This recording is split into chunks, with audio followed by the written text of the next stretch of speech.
안녕하십니까. 영상 자료를 지금 몇 번째 다시 찍고 있는데 왜 저장이 안 되는지 모르겠어요. 그래서 지금 똑같은 내용을 몇 번씩 찍고 있어요. 그래서 7반 친구들 수업 때도 끊기고 5반 친구들 수업할 때도 끊기고 여러분이 다 했는데 내가 튕기면 어떡하지?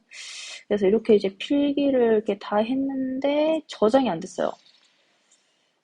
이 저장이 안 되는 이 깊은 빡침을 뒤로 하고, 다시 한번 또 영상을 녹화를 시작하죠, 뭘. 그래서 까이거 영상 다시 합시다. 영상 다시 찍으면 되지, 뭘. 자, 힘내서 파이팅 하면서. 자, 학교는 수능 시험 준비로 굉장히 지금 막 공사가 아주 그냥 여기저기서 진행되느라고 약간 시끌시끌합니다.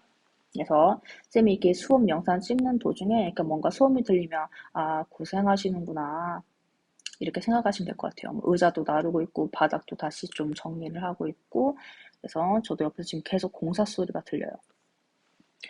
우리 이번 시간에는 무엇을 배우느냐? 바로 이 엘니뇨와 라니냐에 대해서 배웁니다. 너무 중요해요. 너무 중요하고 잘 외우기만 한다면 굉장히 점수를 잘 받는 영역이에요. 그래서 여러분이 신경 써서 좀 외우시면 되실 것 같은데 우선 복습 좀 합시다. 자, 우리는 에너지 불균형을 먼저 배웠었어요.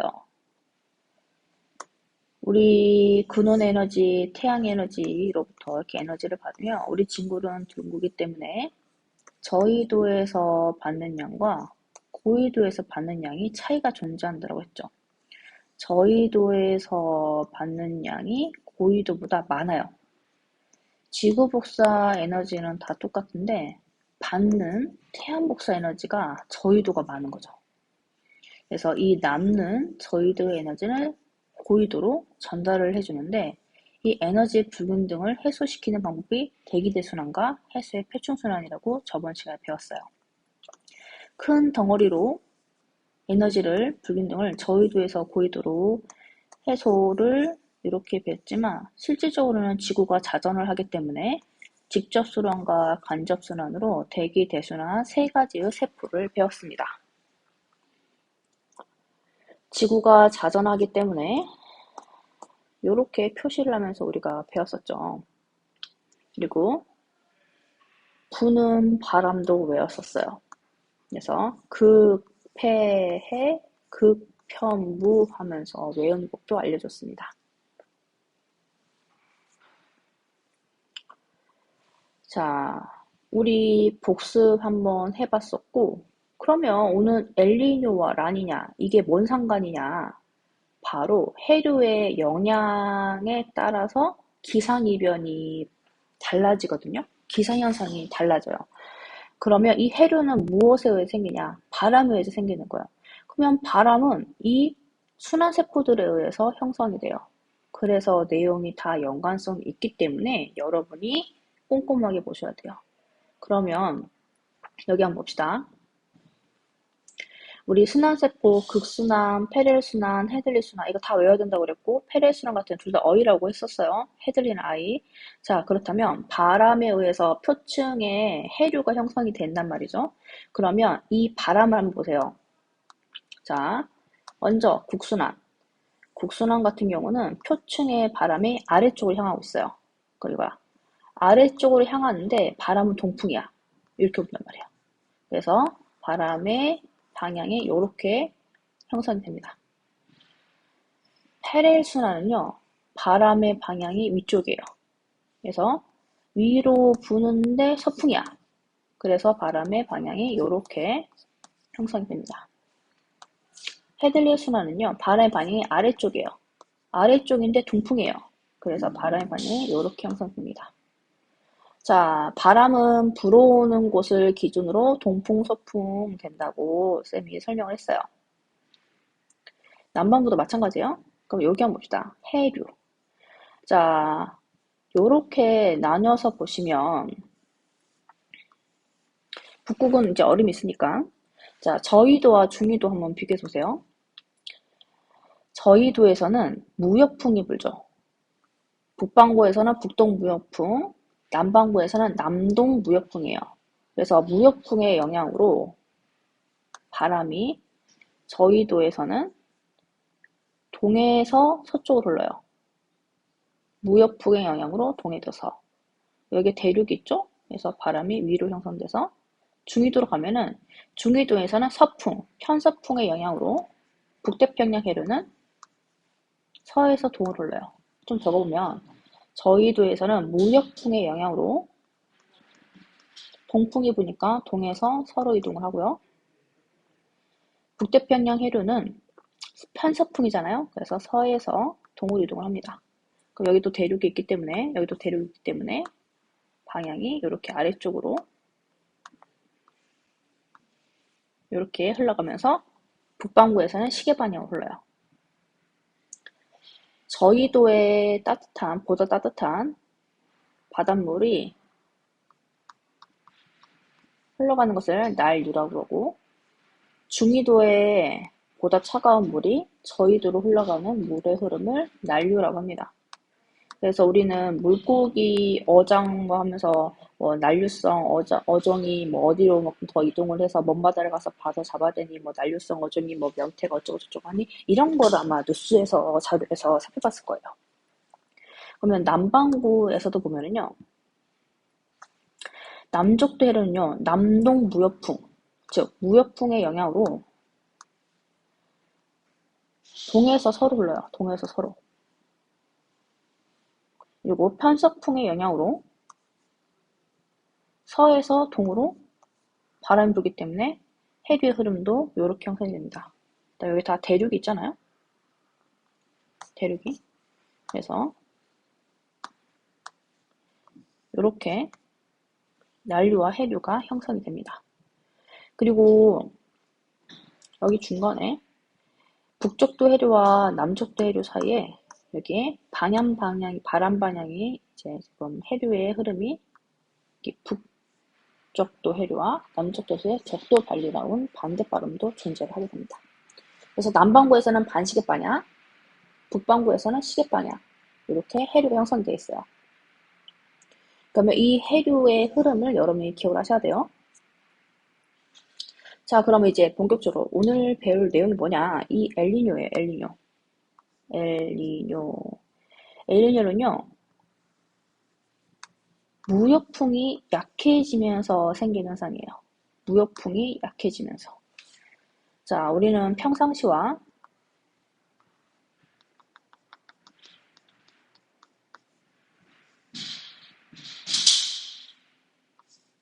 엘니뇨, 라니냐를 비교해 볼 거예요. 세 개 다 이제 무역풍의 문제가 생긴 거죠. 평상시의 무역풍과 엘니뇨는 이 무역풍이 약화된 거예요. 라니냐는 강화된 거고요. 평상시의 무역풍은 우리 배웠잖아요. 북동 무역풍, 남동 무역풍 이렇게 하면서. 그래서 동풍이에요. 동에서 서로 가는 흐름입니다. 그래서 해수의 흐름도 동에서 서로 해류가 형성이 됐어요. 엘니뇨는 무역풍이 약화되면서 해류의 흐름이 서에서 동으로 가요. 라니냐는 강화됐다고 했잖아요. 그래서 동에서 서로 더 많이 이동을 하는 거예요. 더 많이. 그래서 그러면 요게 뭔 차이가 생기느냐? 해류의 흐름이 생기면 기온 변화를 일으켜요. 이것 역시 세 개로 나눠서 한번 비교를 해볼게요. 평상시 엘니뇨, 라니냐를 비교를 해볼게요. 자, 평상시에 물은요, 바람의 영향을 받기 때문에 동에서 서로 이동을 해요. 그러면 표층에 해수가 있으면 동에서 서로 바닷물이 이동을 하게 됩니다. 그래서 이렇게 표층 해수가 분포하게 돼요. 개에서 서쪽으로 이동을 하니까 동에서 서로 이동을 합니다. 그러면 표층에 분포 차이가 존재를 하잖아요. 그래서 동쪽에 이렇게 보다 더 적은 양만큼 심층수가 올라오게 돼요.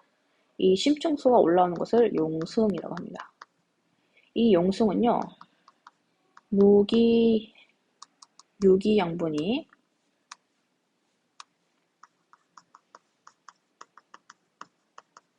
풍부해요. 이 유기양분은 물고기 먹이가 돼요. 그래서 물고기 어장이라거든요. 어장이 풍부해질 수 있어요. 어획량이 늘어난다는 거죠. 어획량이 커요. 그리고 이 서태평양은 서쪽이 서태평양이고 동쪽은 동태평양이에요. 이 서태평양은 표층이 에너지가 더 많잖아요. 그래서 보다 더 따뜻해요. 이 보다 더 따뜻한 것은 이렇게 해석을 할 수 있습니다. 기온이 보다 높아요. 기온은 온도죠. 그러면 밀도가 더 높아면서 상승 기류를 형성하게 돼요. 그러면 우리 배웠죠? 저기압을 형성하게 된다고. 그러면서 구름이 많이 형성되면서 비가 더 보다 많이 와요. 동태평양은요, 상대적으로 온도가 더 낮아요. 그럼 밀도가 더, 여기 밀도 반대로 적었다. 밀도가 낮아요. 자, 그러면 동태평양은 기온이 상대적으로 더 낮아요. 밀도가 더 높아요. 그러면서 하강기류를 형성합니다. 하강기를 형성하면 동태평양 부근은 보다 더 날씨가 맑은 날이 더 많죠. 이게 평상시예요. 그러면 엘니뇨가 생기면요, 이 무역풍이 약화되면서 문제가 생기는 거예요. 무역풍이 약화가 되면요, 표층 해수의 이동이 약화되는 거예요. 적도 반류에 의해 서에서 동으로 해류가 이동을 하게 됩니다. 그러면 동태평양의 표층의 수온의 분포가 부족하진 않잖아요. 그래서 용승 현상이 없어져요. 그러면 유기 양분이 덜 올라오면서 물고기 어획량도 줄게 돼요. 그리고 보다 상대적으로 기온이 올라가겠죠. 평상시에 비교해서 기온이 올라가면서 이쪽에 보다 더 저기압이 형성되면서 비가 더 많이 와요. 홍수가 생깁니다. 그리고 서태평양은요, 상대적으로 표층 수온이 적어지면서 맑은 날이 반복되면서 가뭄이나 산불이 더 많이 발생하게 돼요. 라니냐는요, 무역풍이 강화해요. 너무 많이 동해서 서로 가는 거예요. 그래서 표층 수온이 요렇게 서태평양으로 더 많이 가버리는 거예요. 부족한 만큼 심층수가 올라오기 때문에 용순 현상이 훨씬 더 활발해지는 거죠. 그러면 맑은 곳은 더 맑아서 건조해져요. 그리고 비 오는 곳은 비가 더 많이 와서 홍수가 발생할 가능성이 높아지는 거예요.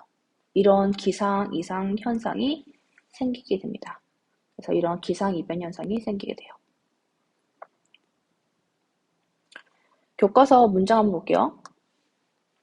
엘니뇨는 무역풍이 약해지면서 생기는 건데 서쪽으로 이동하는 따뜻한 해수면이 약해져서 동태평양의 표층 수온이 평상시보다 높아지는 현상이 생기더라. 이게 엘니뇨다.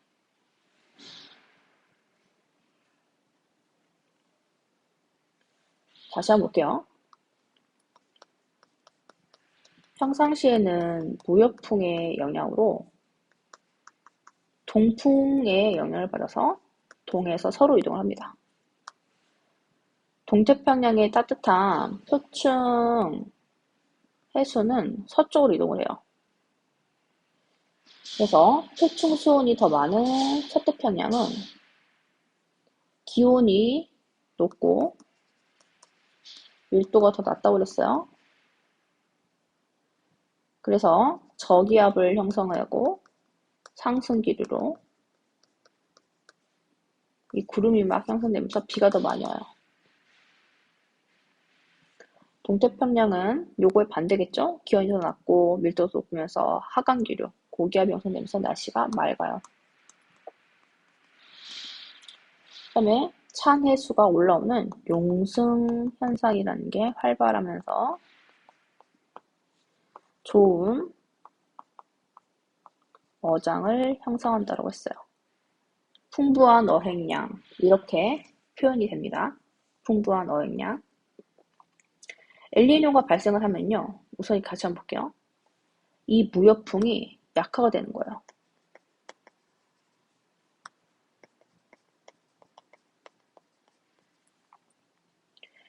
이 무역풍이 약화되면서 이 해수가 동해에서 서로 가야 되는데 반대로 와버려요. 그래서 이 기울기가 완만해집니다. 그러면서 이 용승 현상도 억제가 되버려요. 그럼 당연히 어획량이 감소하겠죠. 어디에서? 동태평양에서. 그리고 이 동태평양에서 표층수온의 두께가 두꺼워졌잖아요. 그래서 이 동태평양에서 평상시랑 엘니뇨랑 비교하면 표층 수온의 온도는요, 엘니뇨 때 훨씬 더 높아져요. 그러면서 상승기류가 형성되면서 비가 많이 오게 되는 거죠. 평상시에는 맑고 건조한 지역이었는데, 그래서 비가 많이 오게 돼요.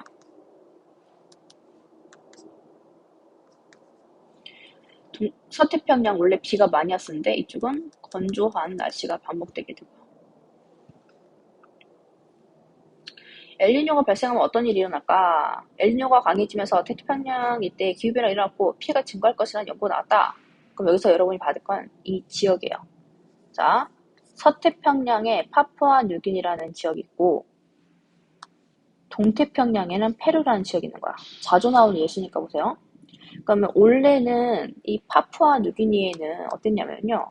원래는 비가 자주 왔던 지역이었어요. 그래서 농작물이 수확량이 많았죠. 그런데 엘니뇨가 생기면서 가뭄이라는 현상이 오게 된 거예요. 페루는 원래는 날씨가 맑은 곳이었어요. 그 다음에 어장도 풍부했죠. 그랬는데 엘니뇨가 생기면서 홍수가 생기거나 폭우가 내린다던가 이 어장이 황폐화가 된 거예요. 물고기가 잘 안 잡히게 된 거죠. 그래서 이런 현상, 기상이변 현상이 생기게 됩니다.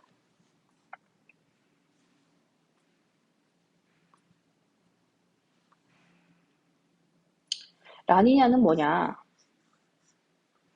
무역풍이 강해지면서 엘니뇨의 반대 현상이에요.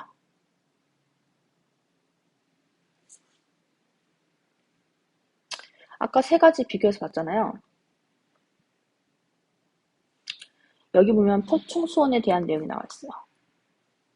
라니냐 같은 경우는 뭐 다시 한번 좀 이렇게 해보면 라니냐는 더 많이 이동해 버린다고 했죠.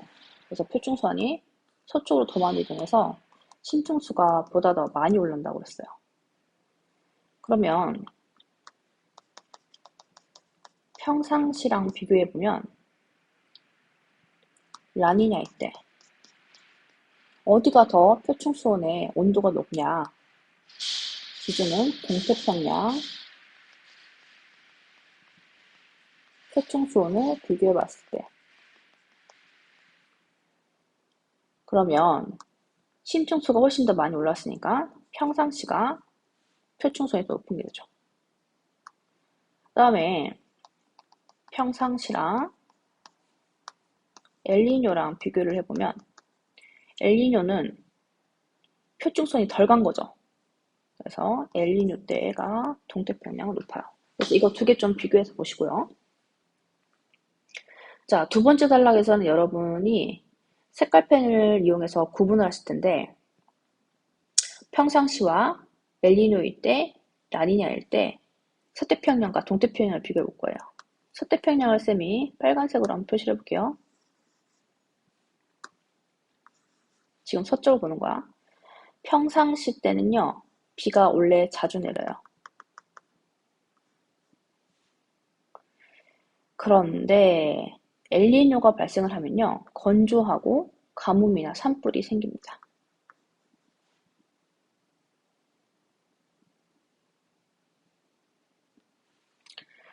라니냐가 생기면요,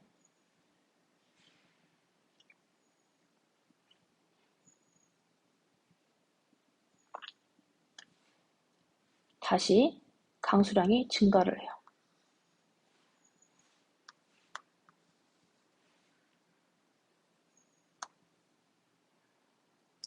동태평양은요,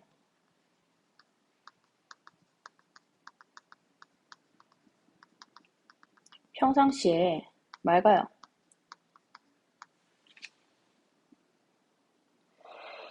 엘니뇨가 발생을 하면요, 강수량이 증가해서 홍수가 날 수 있어요. 라니냐가 발생을 하면요, 가뭄이 더 심하대요. 그래서 지금 서태평양의 평상시 엘니뇨 라니냐일 때 비교해봤고 동태평양의 평상시와 엘니뇨일 때 라니냐일 때를 비교해봤습니다.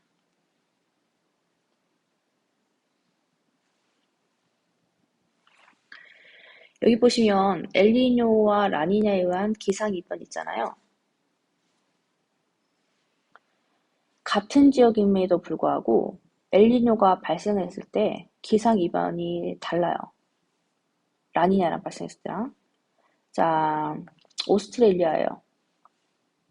평상시에는 비도 자주 오고 이랬던 지역인데 엘니뇨가 발생을 하면은 건조로 인해서 산불이 날 확률이 높아요.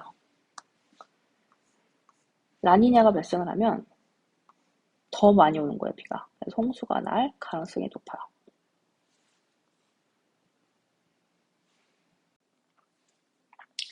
그래서 다시 한번 정리를 해서 보도록 하겠습니다.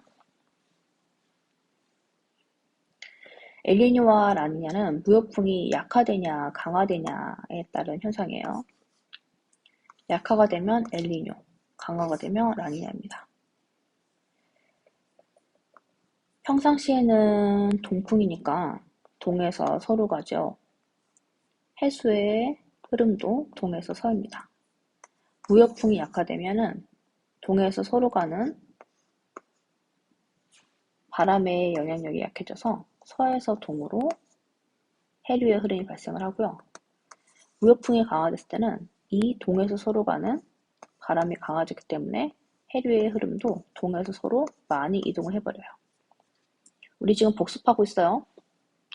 그래서 방금 말한다시피 평상시에는 동에서 서로 가서 서태평양에 표층 수온이 더 많이 분포하게 됩니다. 표층 수온을 서와 동을 비교하면 당연히 서태평양이 더 높아요. 동태평양에는 이 적어진 표층 수온만큼 신층에 물이 올라오는 연승 현상이 발생을 하고 유기 양분이 많기 때문에 물고기들의 먹이가 풍족해져서 좋은 어장을 형성할 수 있어요. 물고기 수확량이 많습니다.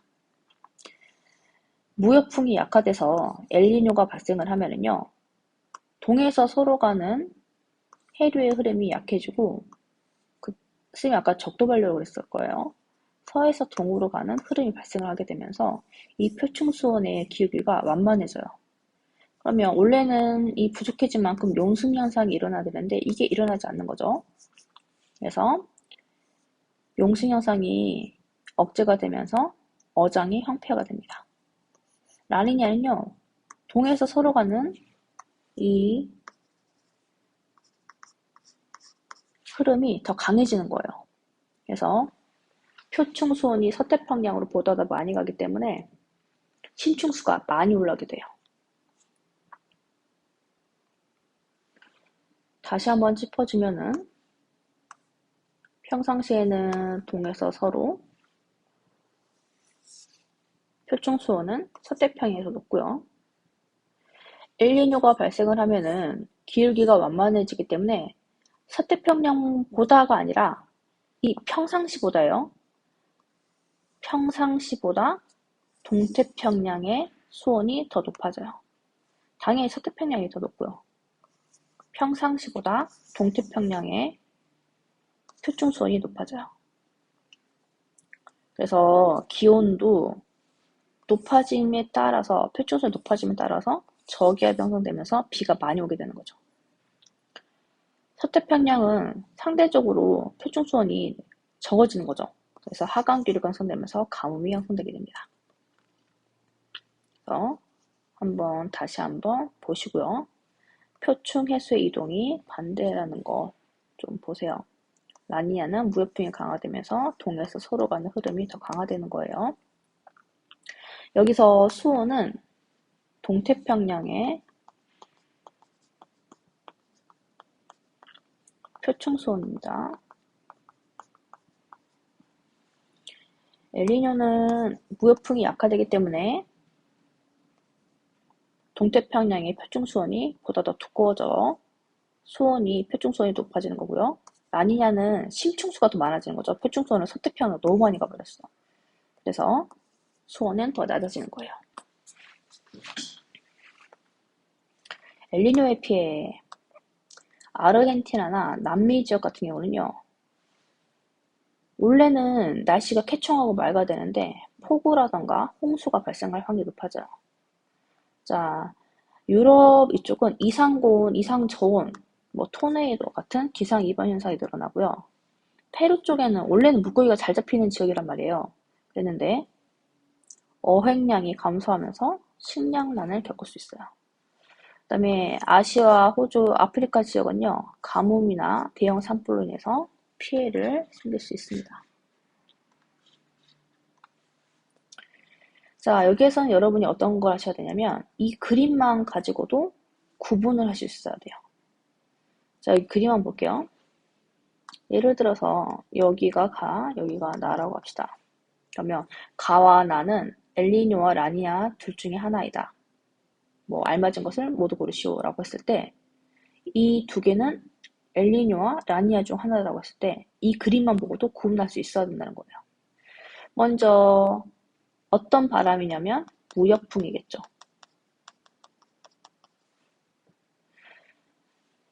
이 심층과 표층의 분포를 봤을 때 동태평양의 심층수가 많이 올라온 나가 라니냐임을 알 수가 있겠죠. 이렇게 하면 또 문제를 풀 수 있어야 된다고요. 그래서 이렇게. 그러면 두 개를 구분도 할 수 있어야 되고 각각의 기상에 대한 것도 서태평양, 동태평양을 예측할 수 있어야 돼요. 예를 들어서 이런 식이죠. 여기 보면은 지역이 인도네시아, 남미 되어 있잖아요. 인도네시아 같은 경우는 지금 보면은 표층의 수온이 인도네시아 쪽으로 다 몰려있죠. 그러면 평상시보다 비가 더 많이 오잖아요. 그래서 비가 더욱 많이 와서 홍수의 가능성이 높아지는 거고, 여기 보면 냉수가 너무 많이 올랐잖아요. 그래서 가뭄이나 산불의 위험성이 더 높아지는 거죠. 엘니뇨 현상의 상태 여기 보시면 여기는 이제 엘니뇨니까 약한 동풍이 되겠잖아요. 그래서 원래는 비가 많이 오던 곳인데 이제 건조하거나 산불이 생길 가능성이 높아지는 거고요. 원래는 맑은 지역인데 표층 수온의 두께가 높아진 거니까 원래는 맑아야 되는데 비가 많이 오고 홍수가 생길 가능성이 높아지는 거죠. 이렇게 기상도 예측을 할 수 있어야 돼요. 그 다음에 동태평양에서 엘니뇨가 발생을 하면은 동태평양은 평상시보다 온도가 높아요, 낮아요? 평상시랑 비교했을 때 온도가 표층 적어줄게. 표층 수온. 동태평양의 표층 수온의 온도는 평상시보다 높아지는 거예요. 라니냐는 평상시보다 온도가 낮아지는 거고요. 이것도 같이 비교를 할 수 있어야 됩니다. 기준은 평상시보다예요. 평상시보다. 그 다음에 요거 세 개도 그림만 보고도 알 수 있어야 돼요. 평상시에 이렇게 기울기 형성됐다면 엘니뇨가 발생했을 때는 이렇게 완만한 기울기, 라니냐가 발생할 때는 더 가파른 기울기를 형성하게 됩니다. 올해는 우리나라가 라니냐예요. 이게 2022년 9월 4일 기사인데 쌤이 3월 달에도 이 영상 자료를 하나 틀어줬을 거예요. 올해 라니냐에 대한 기상 관련 뉴스가 엄청 많이 나왔었거든요. 그래서 여기 보면 21세기 첫 3년 연속이 될 듯. 그래서 이 뉴스가 계속 나왔을 거예요. 한반도의 춥고 건조함. 그래서 뭐 오늘 수업 영상 초반에도 뭐 라니냐가 어쩌고저쩌고 뉴스 틀어줬고 뭐 이렇게 해서 올해 기상 이변도 라니냐 어쩌고 틀어줬잖아요. 다 요거 때문입니다. 그다음에 우리 쭉 거쳐왔던 내용 좀 볼게요. 여기 보면 바다 열사병 엘니뇨 발생 우려 전 세계적인 이상기후 초래하나. 여기서 받을 거 이거예요. 한 지역이나 한 국가에서만 이상한 기후 현상, 기상 이변이 생기는 게 아니라 전 지구적으로 기상 이변 현상이 생기는 건데, 여기 보면 스페인어로 남자이라는 의미를 갖고 있는 엘니뇨는 페루와 칠레 앞바다 해수 온도가 높아지는 현상이다. 근데 단순히 여기서만 높아지는 게 아니라 전 지구적으로 영향을 미친다. 엘니뇨가 지금 보면 2018년 되어 있는데 라니냐도 지금 이렇게 있죠. 그래서 전 지구적으로. 그래서 우리나라 같은 경우 보면 이렇게 한파에 대한 영향력을 미치는 지역이라고 이렇게 볼 수 있고요. 또 2012년도에는 엘니뇨였어요. 그래서 엘니뇨 같은 경우도 여기 보면은 이 페루 연안이잖아요. 그래서 이렇게 우리나라는 이때는 가뭄에 대한 영향이네요.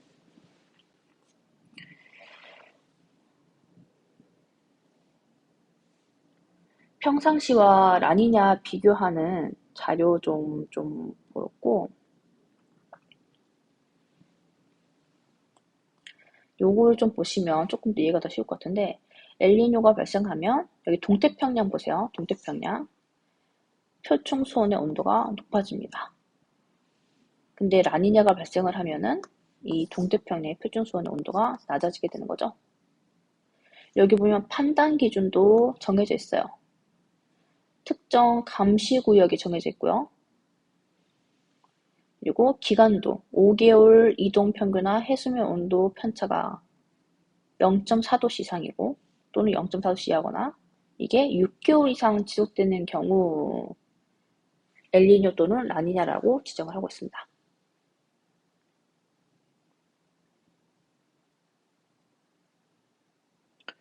전 지구적으로 기상 이변 현상에 의해서 엄청난 영향력과 피해를 발생을 시켰고 여름철과 겨울철에 우리 지구의 자전축이 기울어져 있잖아요. 그래서 이렇게 조금씩 다르긴 하지만 전 지구적으로 영향을 미치고 있어요. 라니냐도 이렇게 마찬가지예요. 이게 어떤 원인 때문이다 또는 어떤 영향을 미친다 이게 뚜렷하게 되지 않고 조금씩 달라지기 때문에 이제 전체적으로 전 지구적으로 이거에 대한 피해를 막기 위한 대비책을 마련하기 위한 노력을 해야 되는데 이게 원인이 뚜렷하지도 않고 장기적인 거고 또 어디에서 확실하게 피해를 입는다 이게 명확하지 않기 때문에 좀 대비하기가 좀 어려운 부분도 있죠. 여기 스스로 확인하기. 엘니뇨가 발생하면 동태평양 적도 해역의 표층 수온은 평상시 어떻게 다른지 써보자. 자, 여기서 주어는 여기 뭐야? 동태평양 적도 해역의 표층 수온이 평상시랑 비교했을 때 어떻게 다르냐. 그러면 지금 엘니뇨가 발생했을 때요. 엘니뇨가 발생할 때는 동태평양의 표층 수온이 더 두꺼워지는 거죠. 그래서 온도가 올라간답니다. 동태평양의 표층 수온은 엘니뇨가 있을 때 올라가요. 자, 반대도 있죠. 라니냐. 라니냐는 표층 수온이 다 서태평양으로 가버리잖아요. 그래서 내려간다. 쌤은 이 영상을 지금 네 번째 찍고 있어요. 아, 미쳐버리겠어. 네 번째 찍었는데, 이번에도 저장이 안 되면, 아, 나 못할 것 같은데? 저장이 안 되면 안 되는데? 나 벌써 네 번째 찍고 있는데. 아무튼 저장이 될 거라고 제발 저장되라. 왜 저장이 안 되는지 모르겠어, 갑자기. 자, 엘니뇨가 발생하면 동태평양의 표층수온은 평상시보다 올라가고요. 라니냐는 내려갑니다. 사막을 일으키는 인위적인 요인. 우리 사막 하면은 딱 떠올려야 될 게, 자, 위도 30도죠? 기억이 안 날 것 같아서 다시 한번 좀 보여주면은, 자, 위도 30도 부근에는 이렇게 하강 기류가 형성이 됩니다. 그래서 여기 30도 부근에가 지금 날씨대가 이렇게 건조한 하강 기류에 의해서 사막화가 형성되기도 하지만 이것 때문만은 아니다. 인위적인 요인이 존재를 하더라. 그래서 우리가 이 인위적인 요인을 막아서 사막화를 방지하는 노력이 필요하다라고 전 시간에 배웠어요. 그래서 인위적인 요인을 파악을 하면 막을 수가 있잖아요. 첫 번째, 무분별한 산림벌채. 그래서 쌤이 이거 설명하면서 아마존에 뭐 우리 열대우림이 허파다 얘기했을 거야. 그래서 지금 뭐 무분별하게 나무를 없애거나 뭐 종이 만든다고 하거나 뭐 가구 만든다고 하거나 이런 식으로 이렇게 나무를 마구잡이로 베는 것을 막아야 된다. 두 번째, 이제 경작지 확대죠. 이것도 되게 무분별하게 하고 있어요. 밭이나 논을 만들기 위해서 또는 뭐 주거지를 넓히기 위해서 이런 것도 막아야 됩니다. 세 번째는 쌤이 호주 뭐 온유 소우유 얘기도 했었고 몽골 얘기도 했었는데 이 지나친 가축의 방목이죠. 그래서 몽골 얘기를 하면서 쌤이 이제 그랬잖아요. 몽골에 이렇게 무분별한 방목이 너무 심해서 이게 계속 악순환이 되잖아요. 근데 우리나라가 이제 나무 심기를 통해서 벌써 산을 이제 그 산림화 하는 것에 성공도 했다라면서 영상 자료를 한 두 번이나 같이 봤었어요. 그래서 오늘은 여기까지 하고요. 다음 시간 이제에서 다음 주에 만나면 쌤이 그 교과서 내용 관련 정리 영상도 보여줄 거고 뉴스 자료도 조금 더 보여드리도록 하겠습니다. 그리고 다음 시간에 이렇게 이 전 세계적으로 노력하는 내용 좀 한번 볼 거고요. 그리고 퀴즈 좀 풀게요. 퀴즈. 저는 고생하셨습니다. 아, 쌤도 좀 고생 많이 해서 이거 네 번째 주간에 제발 저장되기를 바라면서 다음 시간에 볼게요.